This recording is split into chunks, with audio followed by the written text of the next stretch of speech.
1 जनवरी 1940 को माननीय असरानी साहब की जीवन यात्रा प्रारंभ हुई और इसका समागम 20 अक्टूबर 2025 को दीपावली के शुभ अवसर पर हुआ।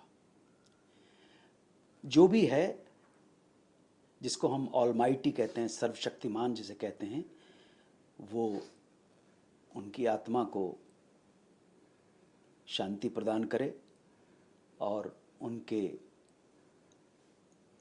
परिवारजन को इस गमन से, उनके जाने से जो दुख और कष्ट पहुंचा है, उन कष्टों को सहन करने की शक्ति प्रदान करे।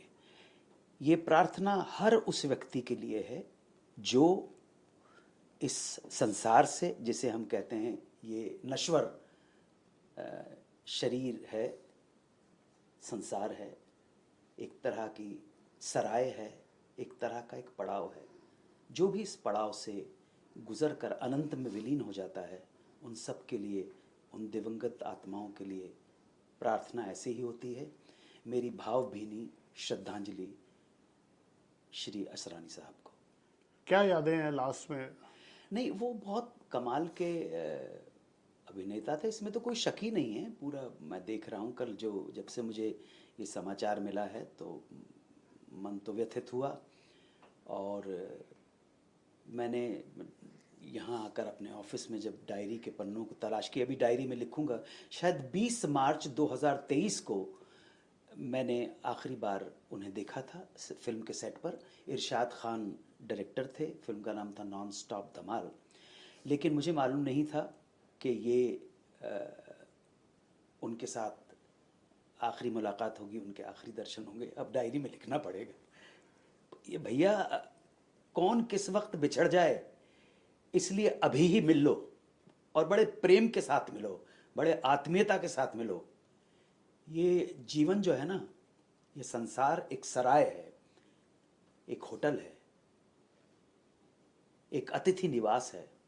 यहाँ पे चेक इन किया है आपने तो चेकआउट करना है। ये चेकआउट किस वक्त, किसका, किस अवसर पर हो जाए, इसलिए आज ही मिल लो। इससे पहले कि तुम बाद में मुझे याद करो, आज ही गले लग लो। तो अभी 20 मार्च 2023 का जो ये डायरी मेरे सामने भी रखी हुई है, 20 मार्च को जो मैं अभी लिखूँगा, वहाँ पर लिखना ज़रूरी हो जाएगा, क्योंकि उनका मेरे जीवन में ये 20 मार्च को, ये देखिए NSD वहाँ पे लिखा, नॉन स्टॉप धमाल। अभी लिखना ज़रूरी होगा कि मुझे मालूम नहीं था कि ये मुझे इस शाम को उनके अंतिम दर्शन हो रहे होंगे। अनुज जी, आज आपने एक पोस्ट भी किया, आपने शायद 1 जनवरी को आर्टिकल भी लिखा था उनके लिए कुछ। जी, आपने बहुत बातें उसमें लिखी हैं, मैं उसको पूरा पढ़ रहा था। किस तरह से अनुज जी आप याद करते हैं ऐसे कलाकार को? देखिए, मैंने जहाँ तक मेरा उनके साथ डायरेक्ट कोई एसोसिएशन है तो वो बहुत कम था, बहुत कम था। एक फिल्म उन्होंने डायरेक्ट की थी जिसमें मैंने छोटा सा एक रोल किया था। लेकिन उस फिल्म के निर्माण के दौरान एक ऐसी घटना हो गई, 6 अगस्त 1993 को, 6 अगस्त 1993 को, 5 अगस्त को मुझे उनके साथ शूटिंग करनी थी। तो उन्होंने कहा कि बस अब एक ही शॉट बचा है तो आप कल का छुट्टी कर लीजिए। और उसके बाद 6 अगस्त आ गई और 6 अगस्त को फिर एक फ़ोन कॉल ने जीवन की दिशा बदल दी, क्योंकि इस फ़ोन कॉल के बाद मैं एक शूटिंग पे, अचानक मेरे सामने वो शूटिंग आ गई। और वो एक सीरियल की थी शूटिंग, अंताक्षरी जिसको कहते हैं। और उसकी कहानी मैं कई बार कह चुका हूँ, बहरहाल अभी तो, लेकिन इनडायरेक्टली, अप्रत्यक्ष रूप से असरानी साहब जुड़े हुए, मैं कभी ये भूल नहीं पाता। 6 अगस्त 1993 को, 5 अगस्त 1993 को मैं सर के साथ शूटिंग कर रहा था, वो डायरेक्ट कर रहे थे। तो उसके बाद 6, 7, 8, 9 अगस्त को मैंने इस प्रोग्राम की शूटिंग की, अंताक्षरी की। और वहीं से जीवन ने एक नया मोड़ ले लिया। सो उस नए मोड़ में, जब भी नए मोड़ की सोचता हूँ, मेरी ज़िंदगी का एकमात्र चमत्कार वही था कि पता नहीं कैसे ऊपर वाले को मुझ पे दया आ गई, मेहरबानी हो गई। लोगों ने भी स्वीकार कर लिया। मतलब आप वो शूटिंग कर रहे थे जी जी, और 5 आपको अगस्त को शूटिंग कर रहा उनसे था। छुट्टी लेनी पड़ी नहीं उसके नहीं, साथ? उन्होंने कहा कि कल बड़े दिन से हम लोग शूटिंग कर रहे हैं, कल आपका, परसों आप आ जाइएगा, हाँ। तो एक ही शॉट बाकी बचा है सीन का, वो मैं ले लूंगा। और मैं बड़ा खुशी खुशी घर आ गया। 5 अगस्त को 1993 को उनके साथ ही शूटिंग कर रहा था। ये इस फिल्म का नाम था उड़ान, जिसे प्रोड्यूस किया था ललित कपूर और शबनम कपूर ने। डायरेक्ट कर रहे थे असरानी साहब। हाँ जी, उन्होंने अपनी इच्छा जाहिर की थी कि मेरा संस्कार जब होगा बहुत प्राइवेट रखा जाए। कल हमें जैसे सूचना मिली, हम लोग दौड़ भाग कर रहे थे, तो हमको बड़ी मुश्किल से पता चला कि सांता क्रूज क्रिमेशन ग्राउंड में उनको ले गए, और जब हम वहाँ पहुँचे तब तक उनका क्रिमेशन हो चुका था। जी। इसके पीछे क्या भावना रही होगी अनुज जी? भावना सिर्फ यही है कि एक सेलिब्रिटी हैं, वो बहुत बड़े स्टार थे।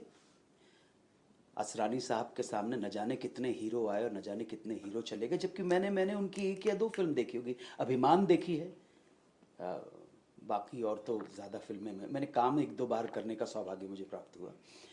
तो ये उनकी अंतिम इच्छा थी, वो कोई शोर शराबा नहीं चाहते थे।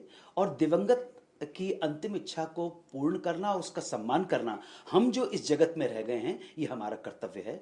जो भाभी जी हैं मंजू असरानी जी, उन्होंने इसको पूरा किया। उनके जो नियर एंड डियर वन थे, उन्होंने बड़े प्राइवेट तरीके के साथ, बड़े शांतिपूर्ण तरीके से उनको पंचतत्व में विलीन किया।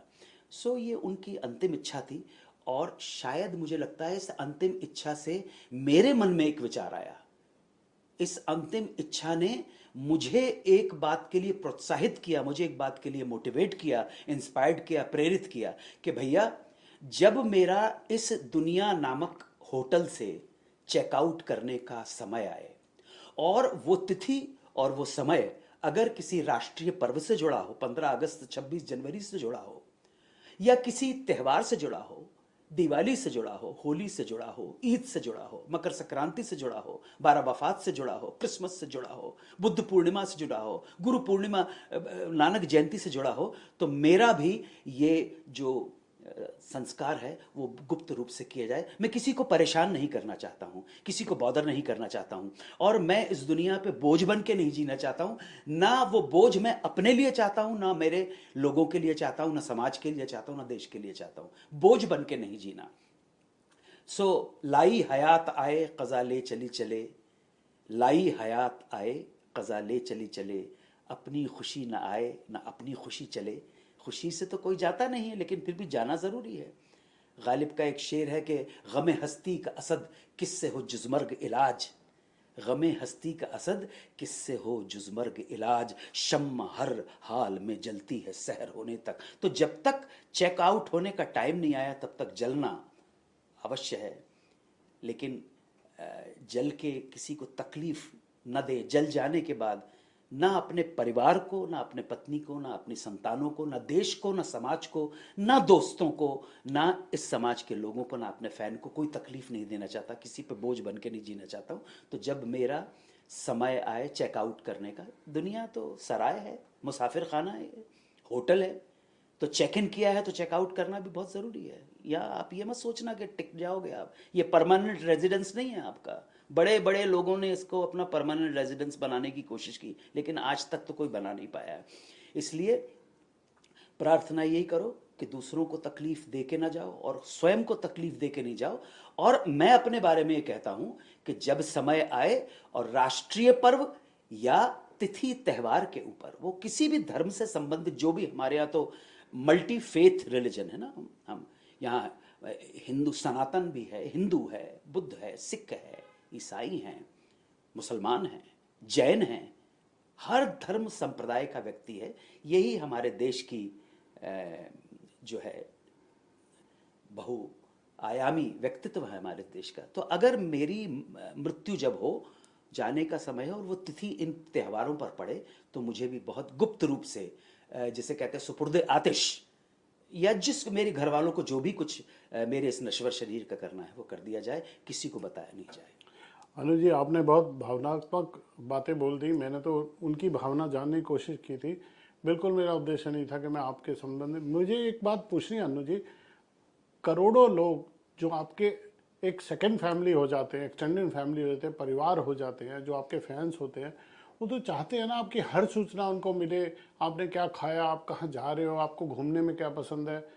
इसका सम्मान कैसे होगा कि हाँ, मैं समझ रहा हूँ।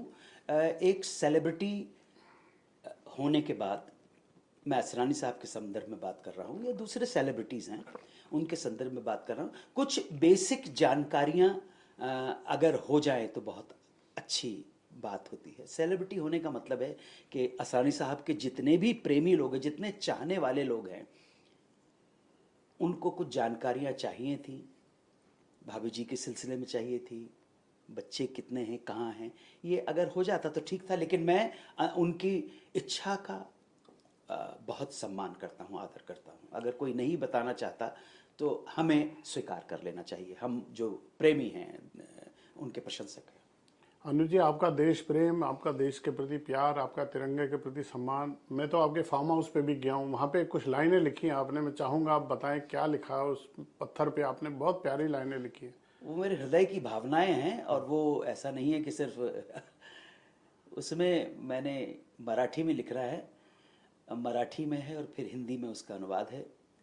मनुष्य असणं हे आपले भाग्य, परंतु देशभक्त होणे हे आपला सौभाग्य। मतलब मनुष्य होना भाग्य की बात है, परंतु देशभक्त होना सौभाग्य की बात है। बट ये सिर्फ जो मराठी, हिंदी, संस्कृत जो समझते हैं वो ही समझ पाएंगे ये भाग्य और सौभाग्य में अंतर।